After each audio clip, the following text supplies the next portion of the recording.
નમસ્કાર, આપ જોઈ રહ્યા છો સ્પાર્ક ટુડે ન્યૂઝ। જેતપુરના ગ્રામ્ય વિસ્તારમાં કમોસમી માવઠું આવ્યું। જેતપુર શહેરમાં આકાશમાં કાળા ડિબાંગ વાદળો ઘેરાયા। યાત્રાધામ વીરપુર, અમરનગર સહિતના ગામોમાં વરસાદ। વીરપુર ખાતે ભારે પવન સાથે ધોધમાર વરસાદ વરસ્યો। સવારથી જ ભારે બફારા બાદ વાતાવરણ બદલાયું હતું। કમોસમી માવઠું થતાં ખેડૂતોની ચિંતા વધી। વરસાદ શરૂ થતાં જો કે વાતાવરણમાં ઠંડક પ્રસરી ગઈ હતી।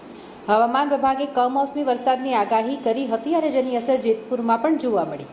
સાંજના સમયે ભારે પવન સાથે કમોસમી વરસાદ શરૂ થયો। વૈશાખમાં અષાઢી માહોલ જોવા મળી રહ્યો છે। કમોસમી વરસાદને કારણે ખેડૂતોના ઉનાળુ પાકને નુકસાનની ભીતિ સેવાઈ રહી છે। જોકે ભારે પવન સાથે વરસાદ વરસતા લાઇટ ગુલ થઈ હતી।